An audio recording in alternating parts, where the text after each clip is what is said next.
തദ്ദേശം ചാനലിലേക്ക് സ്വാഗതം. ഇന്ന് നമുക്ക് അതിഥിയായി ലഭിച്ചിട്ടുള്ളത് ഏറെ സന്തോഷത്തോടുകൂടി പരിചയപ്പെടുത്തേണ്ട ഒരു വ്യക്തിയാണ്.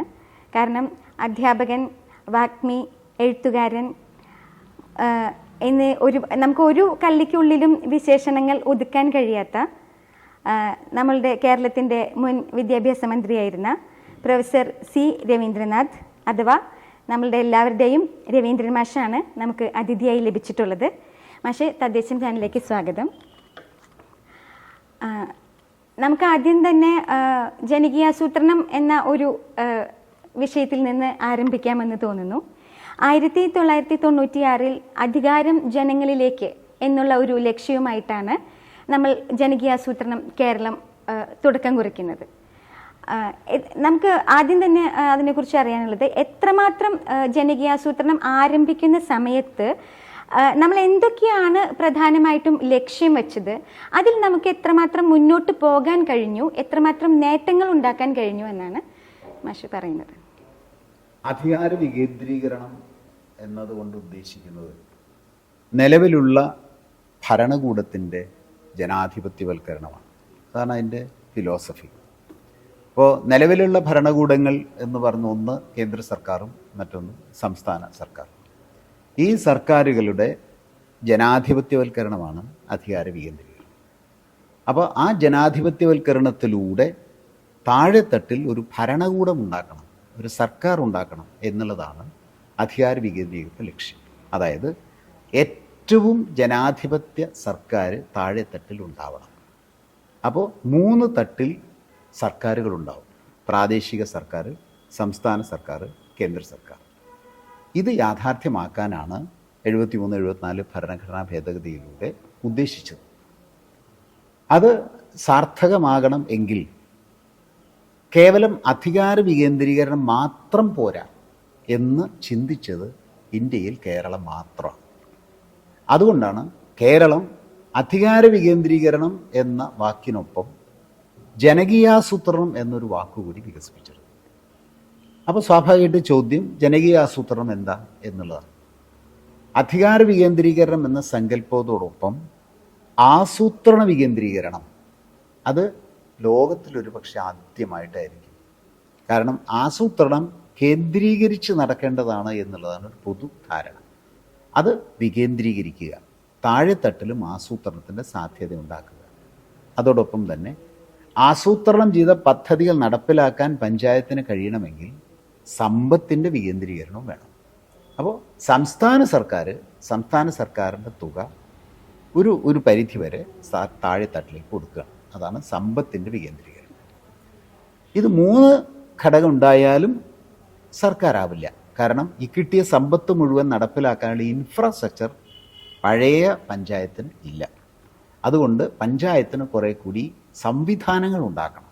അതിനുവേണ്ടി 4ാമത്തെ ഘടകം നടപ്പിലാക്കി. അതാണ് ഭരണപരമായ വികേന്ദ്രീകരണം. ഇപ്പോൾ സ്കൂള്, സർക്കാർ ആശുപത്രി പ്രാദേശിക തലത്തിലുള്ളത്, പിന്നെ കൃഷിഭവൻ, ഇതെല്ലാം പഞ്ചായത്തിന് കൊടുത്ത് പഞ്ചായത്തിന് ഈ പദ്ധതി നടപ്പിലാക്കാനുള്ള ഇൻഫ്രാസ്ട്രക്ചർ ഉണ്ടായി.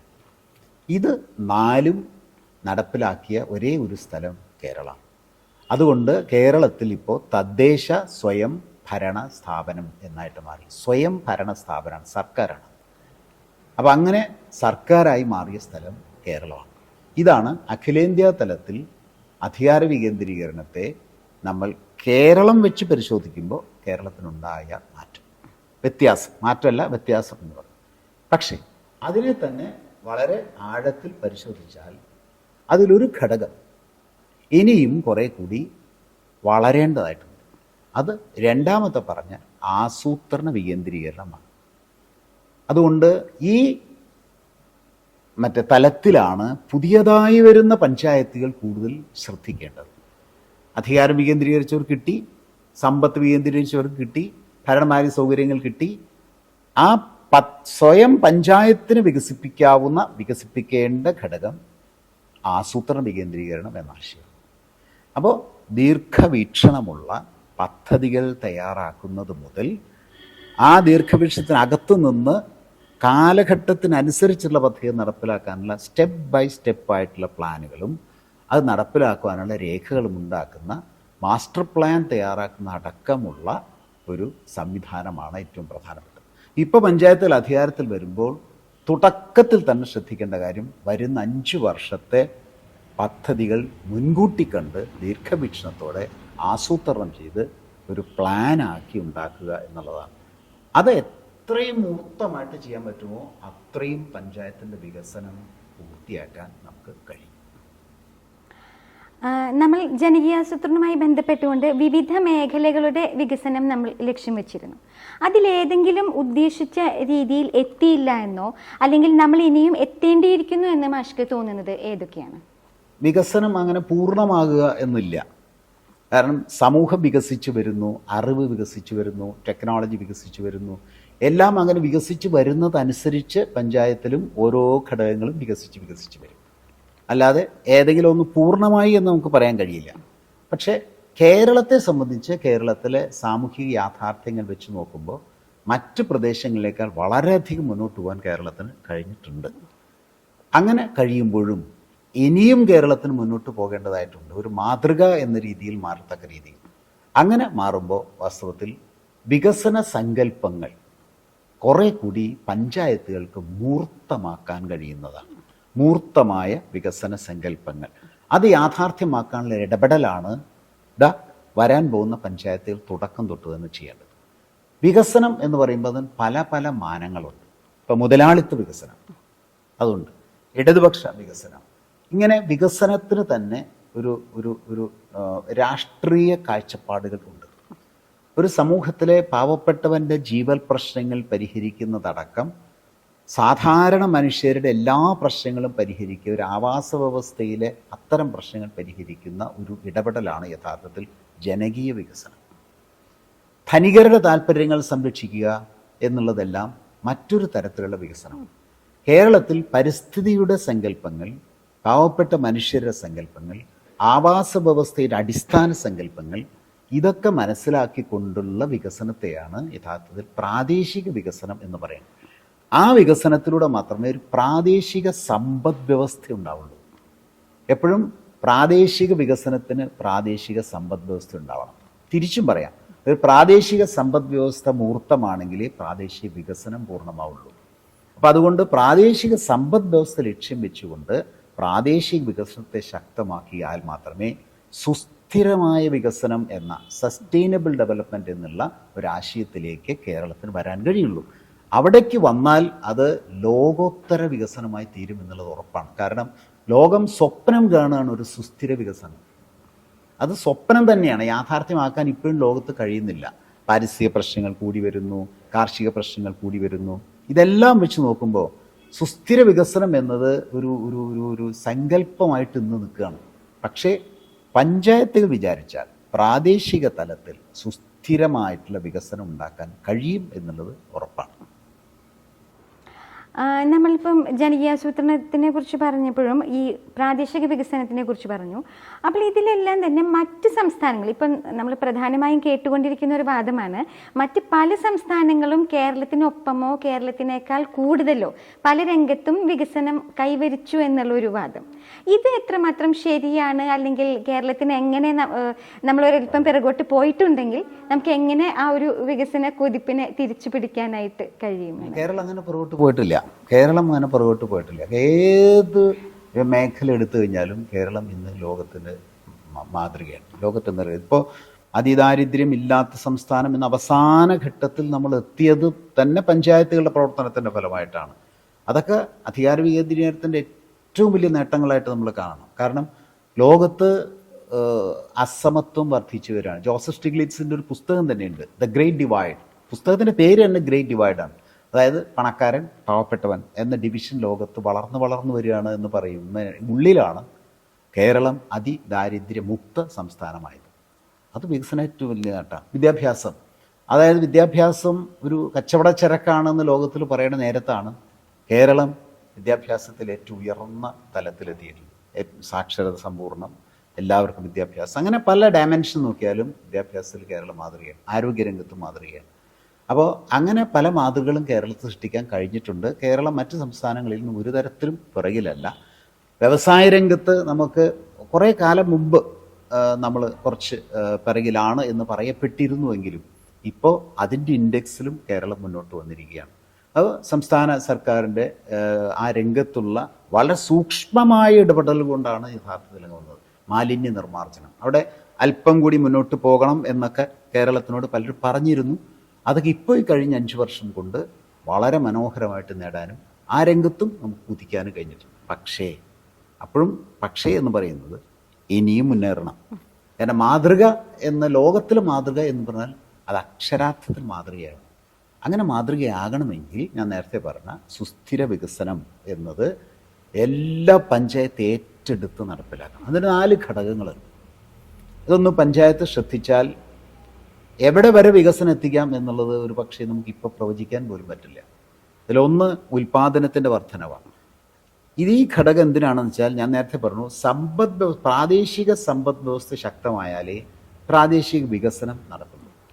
പ്രാദേശിക സമ്പദ് വ്യവസ്ഥ ശക്തമാകണമെങ്കിൽ ഉൽപ്പാദനം വർദ്ധിക്കണം.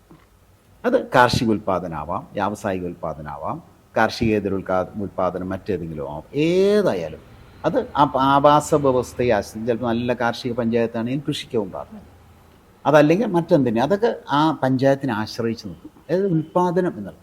കാരണം സമ്പത്തുണ്ടാവുക ഉൽപ്പാദന വർധനവിലൂടെ, തൊഴിലുണ്ടാവുക ഉൽപ്പാദന വർധനവിലൂടെ. അപ്പോൾ ഉൽപ്പാദന വർധനവ് ലക്ഷ്യമിട്ട് ഒരു പഞ്ചായത്ത് 5 വർഷത്തിൻ്റെ ഒരു മാസ്റ്റർ പ്ലാൻ ഉണ്ടാക്കിയാൽ അത് പഞ്ചായത്തിൻ്റെ വികസനത്തിന് വലിയ കോൺട്രിബ്യൂഷൻ. അങ്ങനെ സമ്പത്ത് ഉൽപ്പാദിപ്പിക്കുക എന്നുള്ളതിൽ ത്രസ്റ്റ് കൊടുക്കുന്നു. മറ്റേ കാർഷിക വികസനത്തോടൊപ്പം മൃഗസംരക്ഷണ വികസനമാവാം. അപ്പോൾ അത് രണ്ടും ചേരുമ്പോൾ വാസ്തവത്തിൽ പാരിസ്ഥിതിക വികസനത്തിന് വഴിയൊരുങ്ങാണ്. അങ്ങനെയൊക്കെ ഉണ്ടാവും. രണ്ടാമത്തെ ഘടകം, അങ്ങനെ ഉൽപ്പാദനം വർദ്ധിച്ചാൽ ആ സമ്പത്ത് സമൂഹത്തിൽ നീതിപൂർവകമായി വിതരണം ചെയ്യപ്പെടണം. ഇവിടെയാണ് ദാരിദ്ര്യം കുറയുക. എപ്പോഴും വികസനം വന്നാൽ അവിടെ ദരിദ്രർ കൂടുന്ന ഒരു പ്രശ്നം വരും. ലോക നഗരങ്ങളിലെ പ്രശ്നം അതാണ്. വികസനം എന്ന് പറഞ്ഞ സങ്കല്പം യാഥാർത്ഥ്യമാക്കാൻ ശ്രമിക്കുമ്പോൾ ദാരിദ്ര്യം വർദ്ധിച്ചു വരും, പാർശ്വവൽക്കരണം വർദ്ധിച്ചു വരും. അത് വികസനമല്ല. അവിടെയാണ് ഞാൻ നിർദ്ദേശിക്കുന്നത് ഈ സമ്പത്തിൻ്റെ നീതിപൂർവകമായ വിതരണത്തിൻ്റെ സാധ്യത വർദ്ധിപ്പിക്കണം. ഇപ്പോൾ സഹകരണ ബാങ്കുകൾ, പൊതുവിതരണ സമ്പ്രദായം, പൊതുവിദ്യാലയങ്ങൾ, പൊതു ആശുപത്രികൾ, പൊതു സംവിധാനങ്ങൾ, അതൊക്കെ എത്ര കണ്ട് ശക്തമാക്കാൻ പറ്റുമോ അത്രയും പഞ്ചായത്തിൽ ശക്തമായാൽ ഈ ഉൽപ്പാദിപ്പിക്കപ്പെടുന്ന സമ്പത്ത് നീതിപൂർവകമായി വിതരണം ചെയ്യപ്പെടും. അതോടൊപ്പം മൂന്നാമത്തെ ഘടകം ഉൽപ്പാദന വർധനവ് എന്നപ്പോൾ നമുക്ക് സന്തോഷം തോന്നി പക്ഷേ അതിനെ ശക്തമായിട്ട് ശ്രദ്ധിക്കേണ്ട കാര്യം പാരിസ്ഥിതികമായ സന്തുലനമാണ്. പാരിസ്ഥിതികമായ സന്തുലനം നിലനിർത്തിക്കൊണ്ടേ ഉൽപ്പാദനം വർദ്ധിക്കാവൂ. അല്ലാത്ത പക്ഷം പാരിസ്ഥിതിക പ്രശ്നങ്ങളുണ്ടാവും, കാലാവസ്ഥാ പ്രശ്നങ്ങൾ ആയിട്ട് പോലും നാളെ അത് മാറും. അതുകൊണ്ട് പാരിസ്ഥിതികമായ സന്തുലനത്തിൽ അധിഷ്ഠിതമായ ഉൽപ്പാദന വർധനവിൻ്റെ മാസ്റ്റർ പ്ലാൻ എന്ന് പറഞ്ഞാൽ അത് ഇന്നത്തെ ലോകത്തിലത് മാതൃകയാണ്. അത് ഈ പഞ്ചായത്തിന് ഇപ്പം തൊട്ട് തുടങ്ങാമത് അതിനുള്ള പണിയാണ്. നാലാമത്തെ ഘടകം വളരെ പ്രധാനപ്പെട്ടതാണ്, സാമൂഹികമായ സ്വസ്ഥതയാണ്. എത്ര ഉൽപ്പാദനം വർദ്ധിച്ചാലും, എത്ര സമ്പത്ത് വിതരണം ചെയ്താലും, എത്ര പരിസ്ഥിതി സന്തുലനം നിയന്ത്രിച്ചാലും സമൂഹത്തിൽ സ്വസ്ഥതയില്ലെങ്കിൽ പിന്നെ വികസനമല്ല. അതുകൊണ്ട് ആ സ്വസ്ഥത കൂടി അത് വരുന്നത് സാംസ്കാരിക പദ്ധതികളിലൂടെയാണ്. വായനശാലകൾ അങ്ങനെ തുടങ്ങി മതനിരപേക്ഷ സംസ്കാരത്തിൻ്റെ ഉറവിടമായി ആ സാംസ്കാരിക സ്ഥാപനങ്ങൾ മാറും. വിദ്യാലയങ്ങൾ, മറ്റേ വായനശാലകൾ തുടങ്ങിയതെല്ലാം. അപ്പോൾ ഒരു സമൂഹത്തിൻ്റെ എല്ലാ മനുഷ്യരെയും ഒരുപോലെ കാണുന്ന ഒരു മഹാസംസ്കാരത്തെ വളർത്തിയെടുക്കാൻ ഇന്ന് ലോകത്ത് ഏറ്റവും കഴിയുന്നത് ഈ പ്രാദേശിക പഞ്ചായത്തുകൾക്കാണ്. ആ ഭരണകൂടത്തിൻ്റെ ഏറ്റവും വലിയ ലക്ഷ്യം ഈ മതനിരപേക്ഷ സംസ്കാരത്തിൻ്റെ വളർച്ചയാണ്. ലോകം മുഴുവൻ ഇങ്ങനെ വർഗീയവും വംശീയവുമായിട്ടുള്ള പ്രശ്നങ്ങളിലേക്ക് പോയിക്കൊണ്ടിരിക്കുകയാണ്. അപ്പം അതുകൊണ്ട് അത് ഏറ്റവും പ്രധാനപ്പെട്ടതാണ്. അപ്പോൾ സാംസ്കാരികമായ മതനിരപേക്ഷത എന്നതാണ് നാലാമത്തെ. അപ്പം ഞാൻ പറഞ്ഞത്, ഒന്ന് ഉൽപ്പാദനത്തിൻ്റെ വർധനവ്, സമ്പത്തിൻ്റെ നീതിപൂർവകമായ വിതരണം, പിന്നെ പാരിസ്ഥിതികമായ സന്തുലനം, നാലാമത്തത് സാമൂഹികമായ സ്വസ്ഥത. ഈ ഒരു ആസൂത്രണം അഖിലേന്ത്യാ തലത്തിൽ ആസൂത്രണ കമ്മീഷൻ തന്നെ പിരിച്ചുവിട്ടേക്കപ്പെട്ടത്, പ്ലാനിംഗ് കമ്മീഷൻ തന്നെ പിരിച്ചു വിടപ്പെട്ടിരിക്കുകയാണ്. അതായത് ആസൂത്രണ സങ്കല്പമേ രാജ്യത്തില്ല എന്ന അവസ്ഥയിൽ പഞ്ചായത്ത് ആസൂത്രണം പുഷ്കലമാക്കിയാൽ അത് വാസ്തവത്തിൽ രാജ്യത്തിനോട് ചെയ്യുന്ന ഏറ്റവും വലിയ നീതിയാണ്. രാജ്യത്തിൽ നിന്ന് ആസൂത്രണ സങ്കല്പം പുറത്താകുമ്പോൾ ഒരു പഞ്ചായത്ത് ആസൂത്രണ സങ്കല്പം വികസിപ്പിച്ചെടുക്കുക എന്നുള്ളത് ഒരു പൊളിറ്റിക്കൽ പ്രോസസ്സാണ്. മാഷ് ഇപ്പോൾ പറഞ്ഞ ഈ വികസനം അല്ലെങ്കിൽ പ്രാദേശിക വികസനം ഇത്തരത്തിൽ ഒരുപാട് കാര്യങ്ങൾ മാഷ് ഇപ്പോൾ പറഞ്ഞു.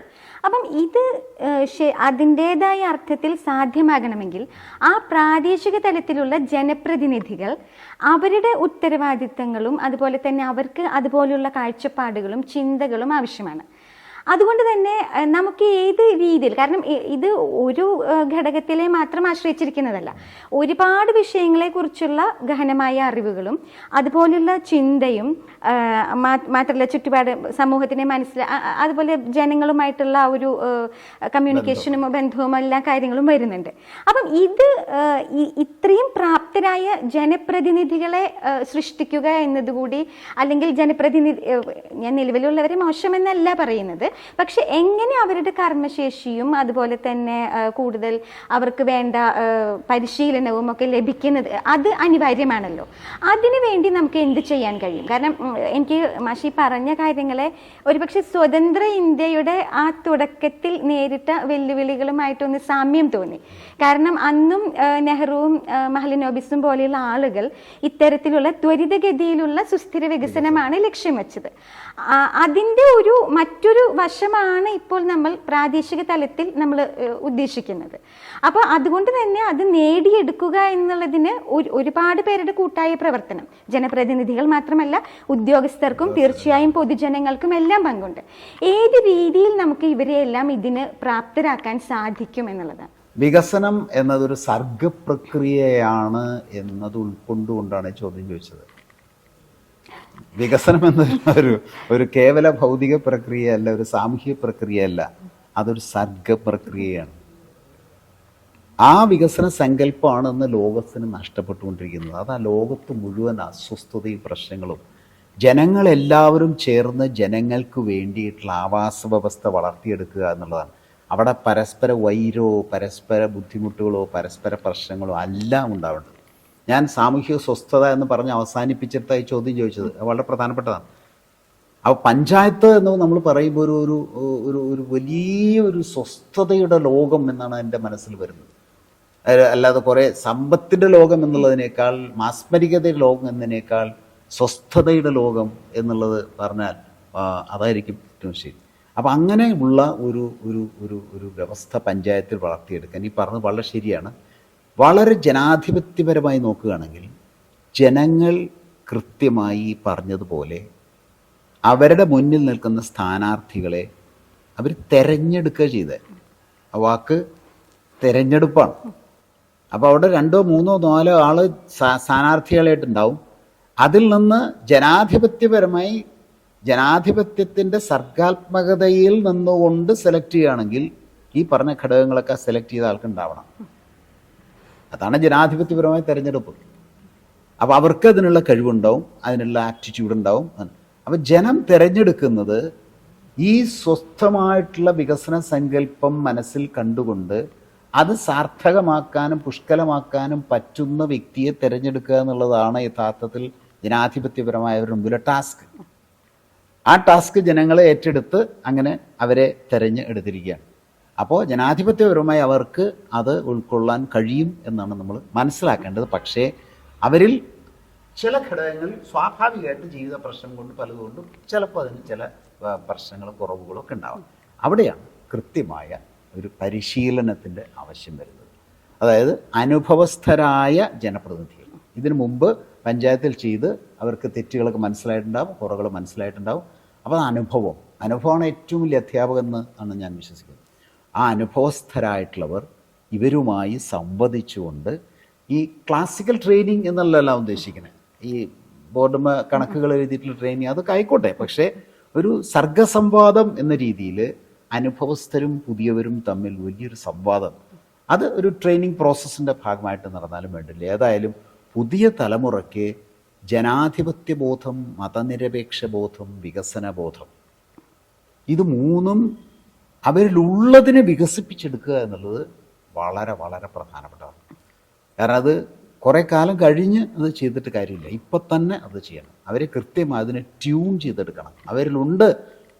അവരിലുണ്ടെന്ന് തന്നെ പറയാൻ പാടില്ല. കാരണം ജനാധിപത്യ തെരഞ്ഞെടുപ്പിലുള്ളവരെ ജനങ്ങൾ തിരഞ്ഞെടുത്തന്നെ. ആ ജനാധിപത്യ ബോധം തിരഞ്ഞെടുക്കുന്ന ജനങ്ങൾക്കുണ്ട് എന്നുള്ളതുകൊണ്ടാണ് ജനാധിപത്യ സംവിധാനം നിലനിൽക്കുന്നത് രാഷ്ട്രത്തിൽ. ആ ജനാധിപത്യ സംവിധാനത്തെ കുറെ കൂടി പുഷ്കലമാക്കണം. ജനാധിപത്യത്തിൻ്റെ ഒപ്പം മതനിരപേക്ഷതയും ഫെഡറൽസ് ക്യാരക്ടറും വേണം. അതൊക്കെ ഇവരിലേക്ക് നൽകുക എന്നുള്ളത് വളരെ പ്രധാനപ്പെട്ട ഒരു ചോദ്യമാണത്.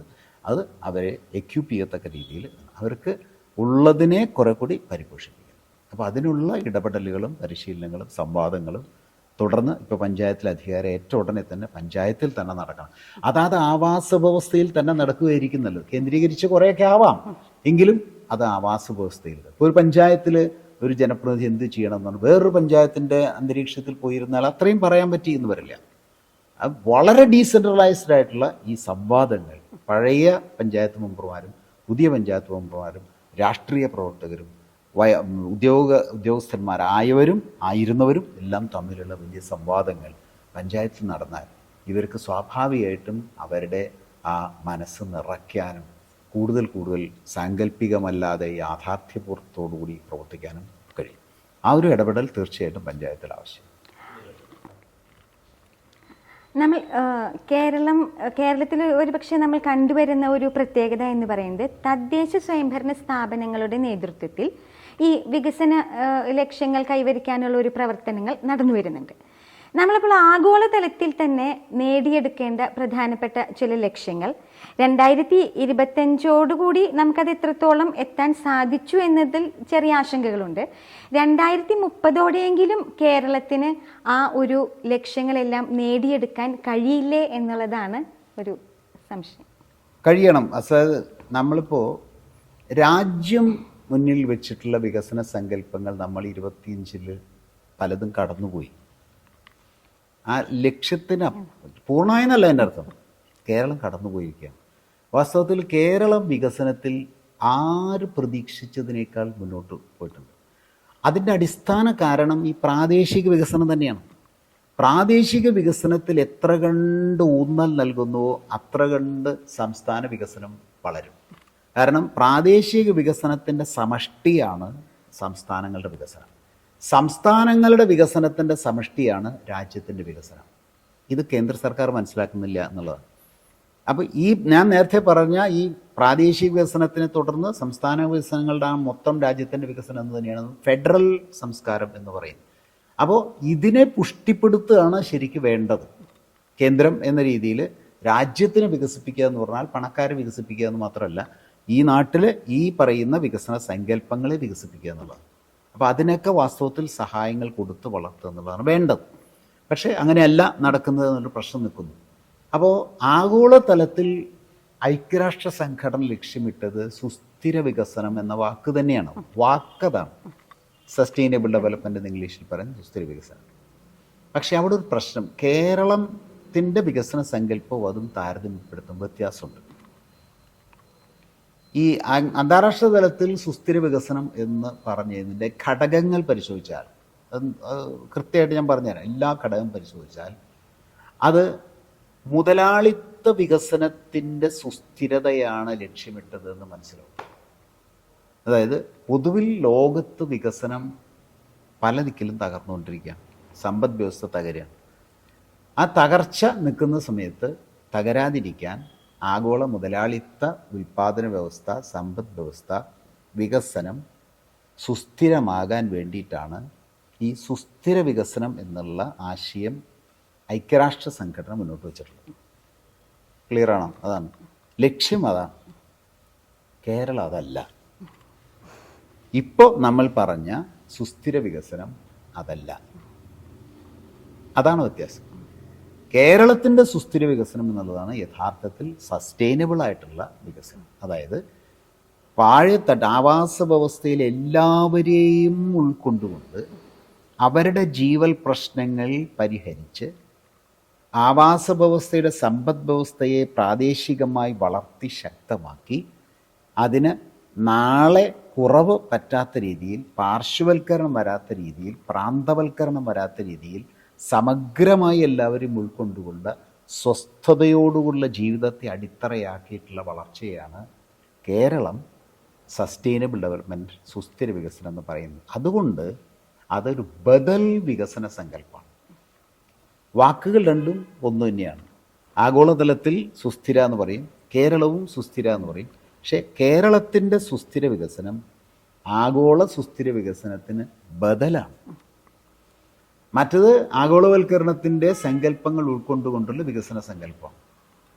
ഇത് ആഗോളവൽക്കരണത്തിൻ്റെ നയങ്ങൾക്കെതിരായ, പ്രകൃതിയോടും ജനങ്ങളോടും അധ്വാനിക്കുന്ന മനുഷ്യരോടും ചേർന്ന് നിൽക്കുന്ന വികസന സങ്കല്പമാണ്. അതാണ് സുസ്ഥിര വികസനം. ഇതാണ് തമ്മിലുള്ള വ്യത്യാസം. അപ്പോൾ കേരളം ആ വികസന സങ്കല്പം യാഥാർത്ഥ്യമാക്കിയാൽ അത് തീർച്ചയായിട്ടും ലോകത്തിന് മാതൃകയാണ്. ലോകം ഇപ്പോൾ സുസ്ഥിര എന്ന് കേൾക്കുന്നുണ്ടെങ്കിലും അതിൽ പട്ടിണി പൂർണ്ണമായി മാറ്റിയതും പാരിസ്ഥിതിക പ്രശ്നങ്ങൾ ഒഴിവാക്കിയതും സാമൂഹിക സ്വസ്ഥത ഉള്ളതുമായ ഒരു ജനതയെ സൃഷ്ടിക്കുന്ന പരിപാടിയില്ല.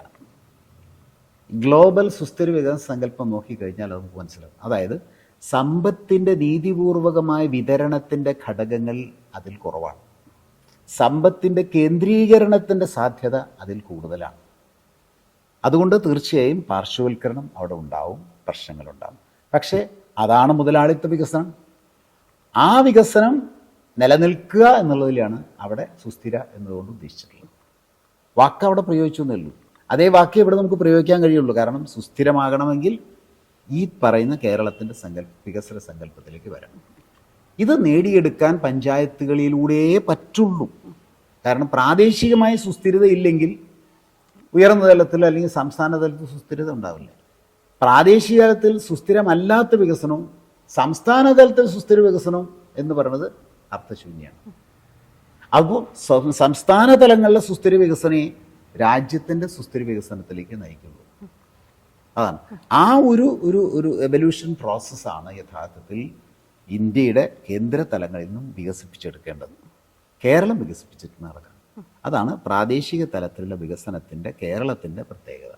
സ്വസ്ഥമായ ജീവിതം. ഇവിടെ മതനിരപേക്ഷ സംസ്കാരം തന്നെയാണ് സുപ്രധാനമായ വികസന അളവുകോലും നിർമ്മാണ മൂലധനവും.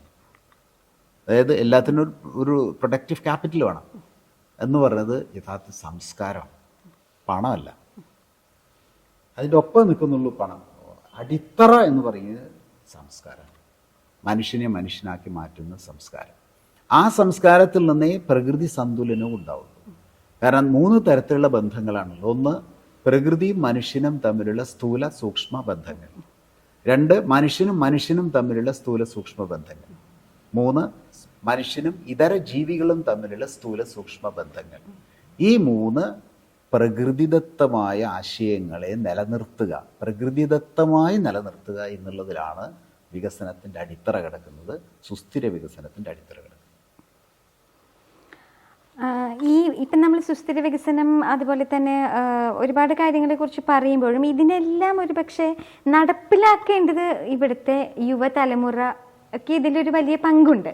പക്ഷെ നമ്മൾ ഇന്ന് കണ്ടുവരുന്ന ഒരു പ്രത്യേകത എന്ന് പറഞ്ഞാൽ കുട്ടികൾ ഒരു 10ാം ക്ലാസ്സോ +2 ഒക്കെ കഴിയുന്ന അവസരത്തിൽ തന്നെ അവർ വിദേശത്തേക്ക് പഠനാവശ്യങ്ങൾക്കോ പിന്നീട് ജോലിക്കോ ആയി പോകാനുള്ളൊരു താല്പര്യം പ്രകടിപ്പിക്കുകയും പലരും പഠനാവശ്യത്തിന് പോയി പിന്നീട് അവിടെ സ്ഥിരമായി തന്നെ താമസിക്കുവാൻ ഇഷ്ടപ്പെടുകയും ഒക്കെ ചെയ്യുന്നുണ്ട്.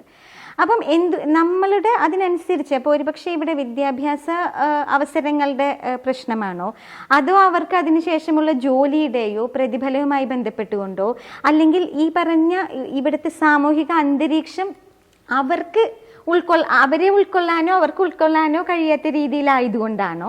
അപ്പോൾ അതുകൊണ്ട് തന്നെ നമുക്ക് വളരെയധികം ആ ഒരു ക്രിയാത്മക കാര്യങ്ങളിൽ ഇടപെടാൻ കഴിവുള്ള കർമ്മശേഷിയുള്ള യുവതലമുറയെ അവരുടെ കർമ്മശേഷി ഇവിടെ ഉപയോഗിക്കാൻ കിട്ടാതെ വരുന്ന ഒരു സാഹചര്യം നിലനിൽക്കുന്നുണ്ട്. അത് തന്നെ നമ്മൾ എങ്ങനെയാണ് കാണേണ്ടത്, അല്ലെങ്കിൽ അതിനെ ഏത് രീതിയിൽ നമുക്ക് അനുകൂലമാക്കി മാറ്റിയെടുക്കാൻ കഴിയും? ഈ സുസ്ഥിര വികസനത്തിൻ്റെ കോണ്ടെക്സ്റ്റ് വളരെ പ്രധാനപ്പെട്ട ചോദ്യമാണ്. സുസ്ഥിര വികസനമാണ് എങ്കിൽ ഒരു പ്രദേശത്ത് ഈ പ്രശ്നം വരില്ല. അസന്തുലിതമായ വികസനമാകുമ്പോഴാണ് പല ഫ്രസ്ട്രേഷൻസും മനസ്സിലുണ്ടാവുന്നത്.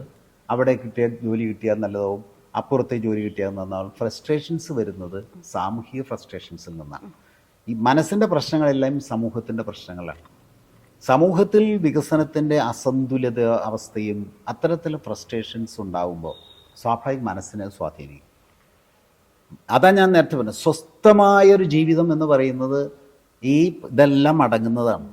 അല്ല, തൊഴിൽ, ആവശ്യമായ ശമ്പളം, അതുകൊണ്ട് ജീവിക്കാൻ പറ്റുന്ന അവസരം, അതുകൊണ്ട് വീട് വയ്ക്കാൻ പറ്റുന്ന അവസരം, അതുകൊണ്ട് കുടുംബം കൊണ്ടുപോകാൻ പറ്റുന്ന അവസരം, ഇതൊക്കെ ഇവിടെ ഉണ്ടെങ്കിൽ അവിടെ തന്നെ ജീവിക്കാൻ എല്ലാവരും ഇഷ്ടപ്പെടുള്ളൂ. നമ്മുടെ ആവാസ വ്യവസ്ഥയിൽ ജീവിക്കാനല്ലേ നമ്മൾ ഇഷ്ടപ്പെടുക.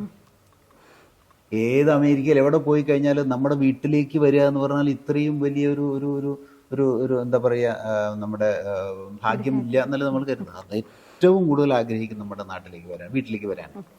അപ്പം അവിടെ നിന്ന് പുറത്തേക്ക് പോകുന്ന പല കാരണങ്ങളുണ്ട്. കുറെ കൂടുതൽ ജോലി കിട്ടാൻ സാധ്യതയില്ല, അങ്ങനെ കുറെ. കേരളം അങ്ങനെ പോയിട്ടാണ് കേരളം നിന്നത്. കാരണം അറബ് നാടുകളിലേക്ക് പോയത് കൊണ്ടാണ് കേരളം ഈ ഗൾഫ് ഇക്കോണമി എന്ന രീതിയിൽ കേരളത്തിൽ വന്ന് കേരളം വളർന്നത്. അപ്പോൾ അതിനൊന്നും പൂർണ്ണമായിട്ട് തള്ളിക്കളയല്ല, പക്ഷേ എങ്കിലും ഒരു ഫ്രസ്ട്രേഷൻ്റെ ഭാഗമായി ഓടിപ്പോകുന്നത് ഇല്ലാതാക്കുക.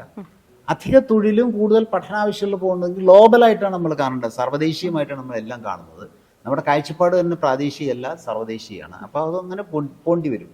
പക്ഷേ ഇവിടെ നിന്ന് ഒന്നും ലഭിക്കാതെ ആകെ ബുദ്ധിമുട്ടി ഫ്രസ്ട്രേഷൻ്റെ ഭാഗമായിട്ട് പോകണത് ഒഴിവാക്കുമ്പോഴാണ് അത് സുസ്ഥിര വികസനമാവും. പോവലേ ഒഴിവാക്കാനൊന്നും കഴിയില്ല, അതിൻ്റെ ആവശ്യമില്ല. കാരണം അവരിങ്ങോട്ടും വരുന്നുണ്ട്, നമ്മൾ അങ്ങോട്ടും പോകുന്നുണ്ട്. ഗ്ലോബലായിട്ടുള്ള അങ്ങോട്ടും ഇങ്ങോട്ടും ഇൻറ്റർ ആക്ഷൻസൊക്കെ ആവശ്യമാണ്. പക്ഷേ ഇവിടുത്തെ ഫ്രസ്ട്രേഷൻസ്, പ്രശ്നങ്ങൾ നിലനിൽക്കാൻ കഴിയില്ല എന്നുള്ളതിൻ്റെ ഭാഗമായിട്ടുള്ള ഓടിപ്പോക്കിനെ ഇല്ലാതാക്കും.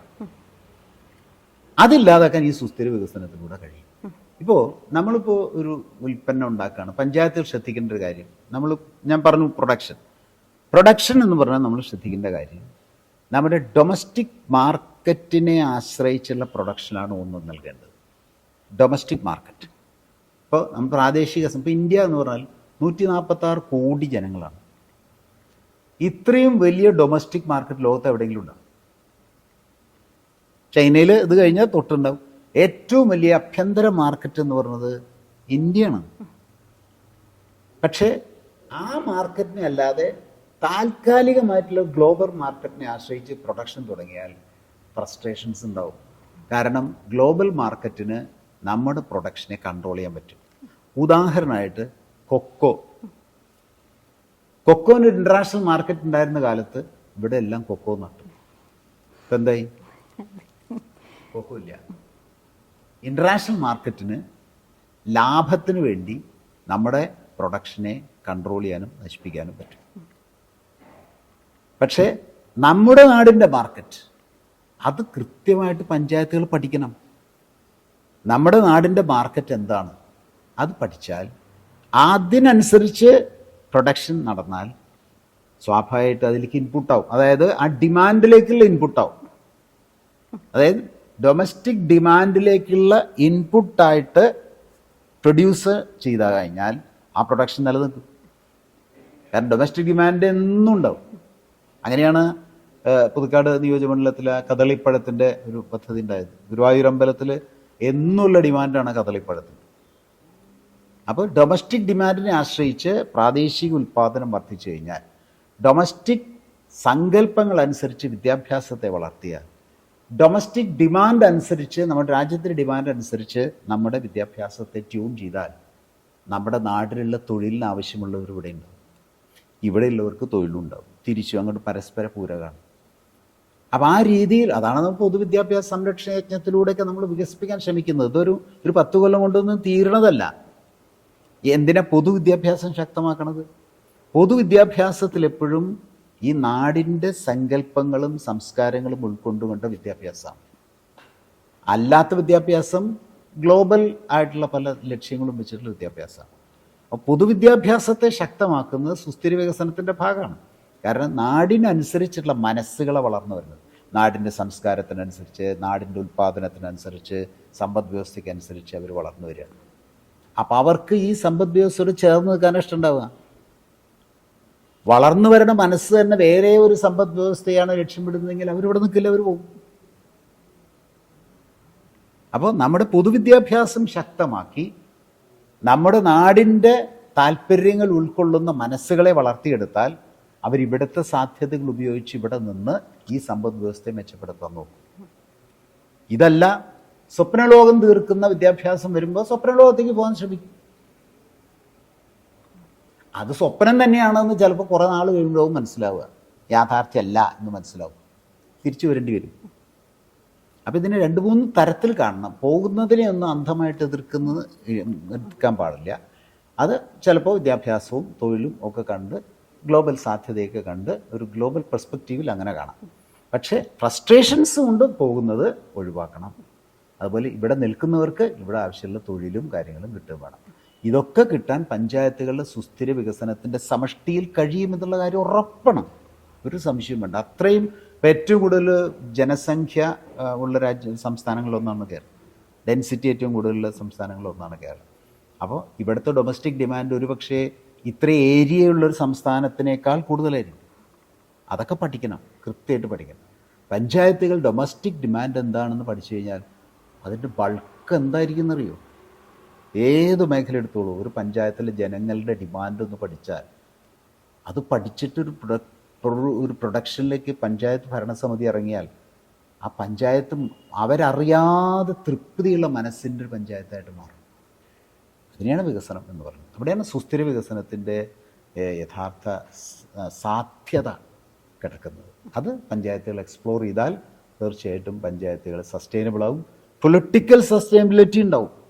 ഏത് രാഷ്ട്രീയമാണോ ഇത് ഉൾക്കൊണ്ടുകൊണ്ട് പഞ്ചായത്തിന് വേണ്ടി ചെയ്യുന്നത്, ആ രാഷ്ട്രീയത്തെ നിലനിർത്താനാണ് ജനങ്ങൾ ശ്രമിക്കുക. അപ്പോൾ ഡെവലപ്മെൻറ്റ് സസ്റ്റൈനബിലിറ്റി പൊളിറ്റിക്കൽ സസ്റ്റൈനബിലിറ്റിക്ക് നീങ്ങുന്നൊരവസ്ഥയും കൂടിയുണ്ട്. തദ്ദേശ സ്വയംഭരണ തെരഞ്ഞെടുപ്പ് കഴിഞ്ഞു, അതിൻ്റെ വോട്ടെണ്ണൽ കഴിഞ്ഞു, ഫലപ്രഖ്യാപനം കഴിഞ്ഞു, പുതിയ കമ്മിറ്റികൾ സ്ഥാനമേൽക്കാൻ പോവുകയാണ്. അപ്പോൾ പുതിയ കമ്മിറ്റികൾ വരുമ്പോൾ ഇനിയുള്ള വർഷങ്ങളിലേക്ക് വേണ്ട ഇപ്പം വികസനവുമായി ബന്ധപ്പെട്ടുകൊണ്ടൊക്കെ തന്നെ എന്തൊക്കെ പദ്ധതികളാണ് പ്രധാനമായും അവർ ഊന്നൽ കൊടുക്കേണ്ടത്, അല്ലെങ്കിൽ മാഷ്ക്ക് എന്തെങ്കിലും അതുമായി ബന്ധപ്പെട്ടുകൊണ്ടുള്ള നിർദ്ദേശങ്ങൾ മുന്നോട്ട് വയ്ക്കാനുണ്ടോ, അല്ലെങ്കിൽ ഏത് രീതിയിലായിരിക്കണം അടുത്ത ഒരു 5 വർഷത്തെ പദ്ധതികൾ ആസൂത്രണം ചെയ്യേണ്ടത് എന്ന്? അവിടെ വളരെ പ്രധാനമായിട്ട് മനസ്സിലാക്കേണ്ട ഒരു കാര്യം, ഈ പ്ലാനും പ്രൊജക്റ്റും തമ്മിലുള്ള വ്യത്യാസമാണ്. പഞ്ചായത്തുകൾക്ക് വേണ്ടത് പ്ലാനാണ്. പ്ലാൻ അല്ല പ്രൊജക്റ്റ്, പ്രൊജക്റ്റ് അല്ല പ്ലാൻ. അപ്പം അതുകൊണ്ട് ഇപ്പോൾ അധികാരത്തിൽ ഏൽക്കുന്ന പഞ്ചായത്ത് ആദ്യം മനസ്സിലാക്കേണ്ടത് അവരുടെ വിവിധ പ്രോജക്ട്സ് നടപ്പാക്കാൻ വേണ്ടി ഒരു പ്ലാൻ വേണം എന്നുള്ളത്. ഞാൻ നേരത്തെ സൂചിപ്പിച്ചു, അഖിലേന്ത്യാ തലത്തിൽ പ്ലാനിംഗ് കമ്മീഷനെ പിരിച്ചുവിട്ട് ഞാൻ ഈ പറഞ്ഞ സങ്കല്പം വേണ്ട എന്നുള്ളൊരു ആശയം പ്രചരിക്കുന്ന കാലമാണ്.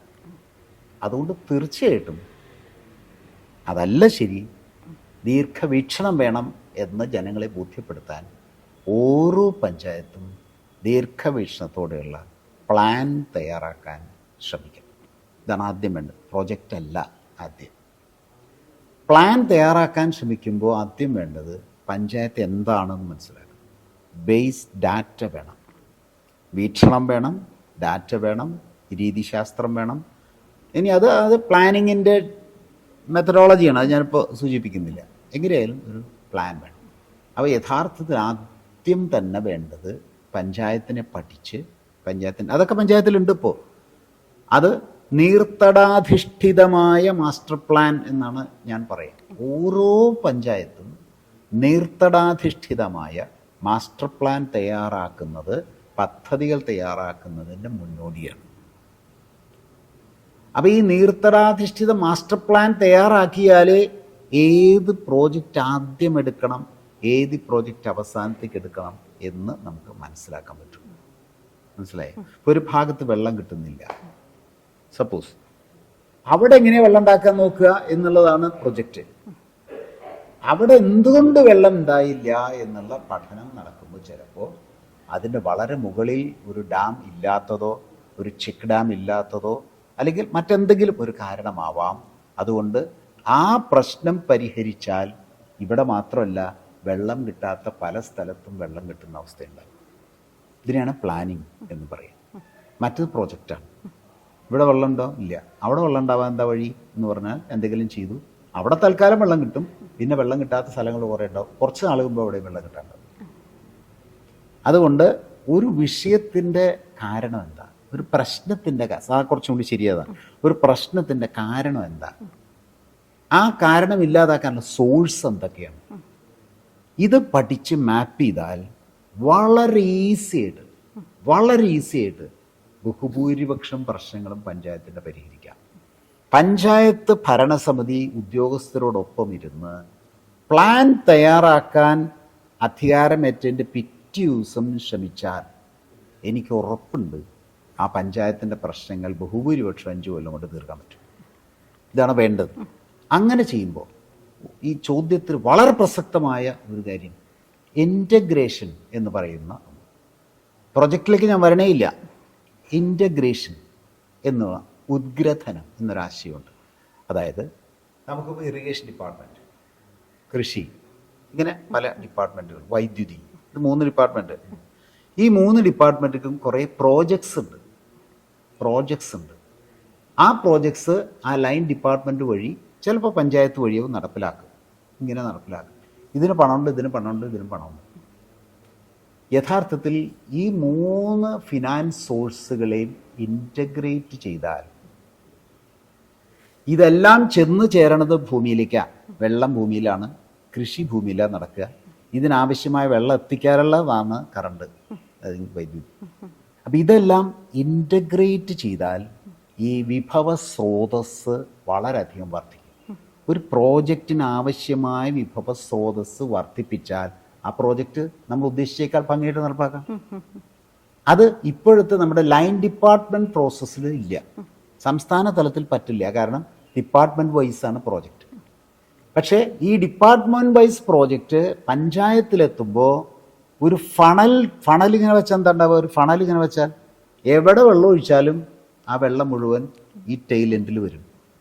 അതുപോലെ പഞ്ചായത്തിനൊരു മാസ്റ്റർ പ്ലാൻ ഉണ്ടെങ്കിൽ ഈ വിവിധ വകുപ്പുകളുടെ ഫിനാൻസ് മറ്റേ സമ്പത്ത് ഈ ഫണൽ പോലെ ഈ പഞ്ചായത്തിൻ്റെ ഉള്ളിലേക്ക് എത്തും. അതിനെയാണ് ഇൻ്റഗ്രേഷൻ എന്ന്, ഫിനാൻഷ്യൽ ഇൻ്റഗ്രേഷൻ. പിന്നെ ഭൂമിപരമായിട്ടുള്ള ഇൻ്റഗ്രേഷൻ പല അർത്ഥത്തിലുണ്ട്. എങ്കിലും ആ ഇൻ്റഗ്രേഷൻ എന്ന് പറയുന്ന, ഉദ്ഗ്രഥനം എന്ന് പറയുന്ന സങ്കല്പം മനസ്സിൽ വെച്ചുകൊണ്ട് വിവിധ വകുപ്പുകളുമായി ചർച്ച നടത്തി കഴിഞ്ഞാൽ ഒരു പ്രോജക്റ്റിലെ പ്രശ്നം പരിഹരിക്കാൻ പഞ്ചായത്ത് ഒരുപക്ഷെ പണം എടുക്കാതെ തന്നെ കഴിഞ്ഞു എന്ന് തോന്നേക്കാം. അപ്പോൾ സംസ്ഥാന തലത്തിൽ, അഖിലേന്ത്യാ തലത്തിലും പറ്റാത്ത വലിയ ഒരു ഇൻ്റഗ്രേഷൻ സാധ്യത കിടക്കുന്നത് ഗ്രാമപഞ്ചായത്തിലാണ്. ആ അനന്തമായ സാധ്യതയാണ് ഇതൊക്കെ. യഥാർത്ഥത്തിൽ വികസനത്തിൻ്റെ സാധ്യത എന്ന ഒരു വിഷയം പഠിച്ചാൽ 1 മണിക്കൂർ നേരം സംസാരിക്കാതെ ഏറ്റവും അധികം പറ്റുന്നത് പഞ്ചായത്തുകൾ. ഇത്രയൊക്കെ വെച്ചിട്ടേ നമ്മൾ ഏത് പ്രോജക്റ്റ് വേണം എന്ന് പറയാൻ പറ്റുള്ളൂ. പക്ഷേ നേരെ മറിച്ച് പ്രോജക്റ്റാണ് ആദ്യം കാണുക. അപ്പോൾ അത് നടപ്പിലാക്കാൻ ഒരുപാട് പ്രശ്നങ്ങൾ വരും. ഫൈനാൻഷ്യൽ പ്രശ്നങ്ങളുണ്ടാവാം, മറ്റ് പ്രാദേശിക പ്രശ്നങ്ങൾ പലതും വരും.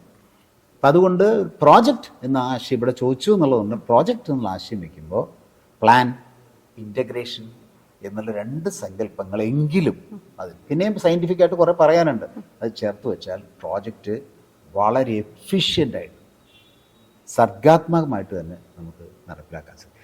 അങ്ങനെ പ്രോജക്റ്റുകൾ പലതും നടക്കുമ്പോൾ 5 വർഷത്തെ പ്ലാൻ ഇവരുടെ 5-ാം വർഷം എത്തുമ്പോഴേക്കും പൂർത്തിയാവും.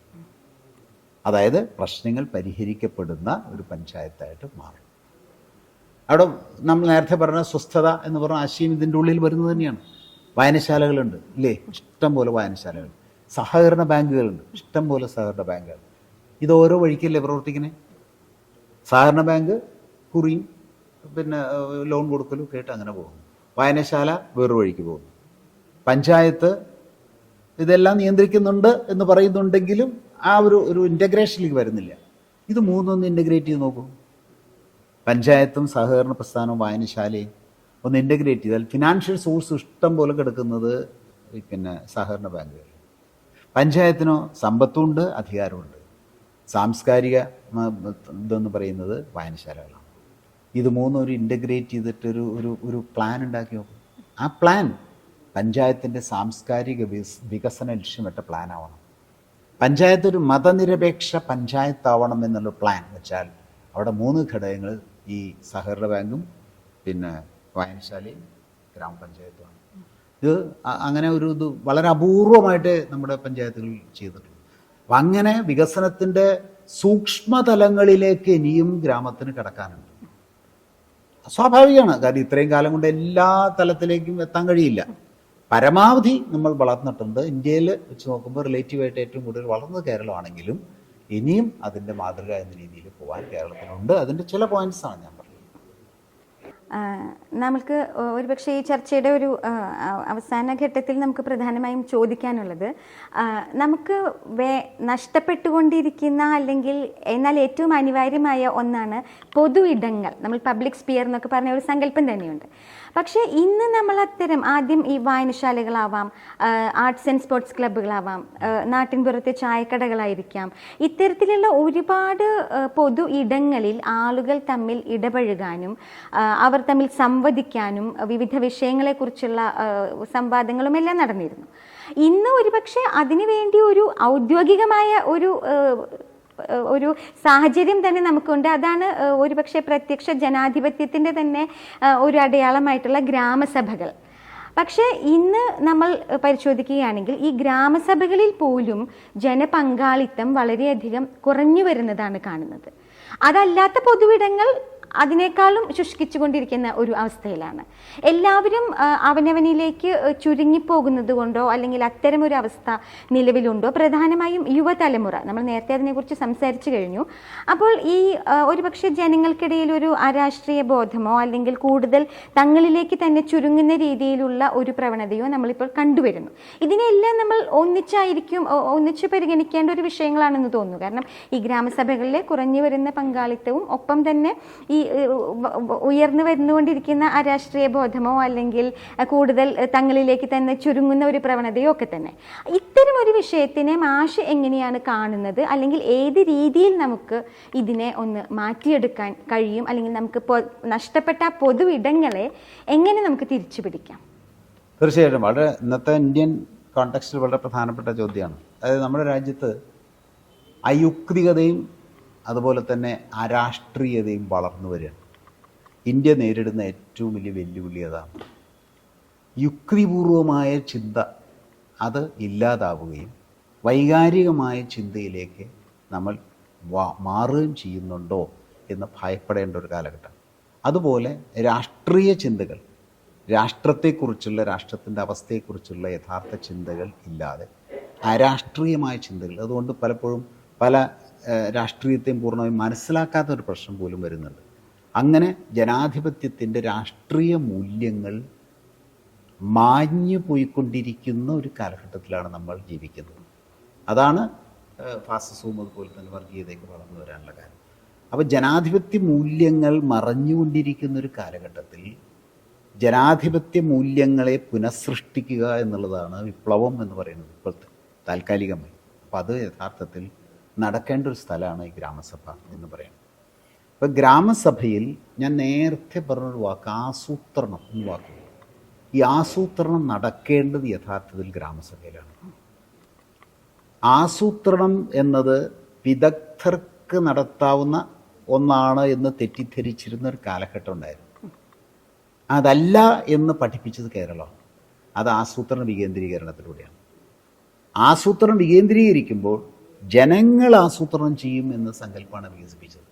താഴെത്തട്ടിൽ കുറേ വിദഗ്ധർ ചെയ്യുന്നല്ല, ജനങ്ങൾ ആസൂത്രണം ചെയ്യുന്നത്. അതുകൊണ്ട് വിദഗ്ധരും എല്ലാവരും ഉണ്ടാവും, എല്ലാവരും ചേർന്ന് ജനകീയ വികസനം.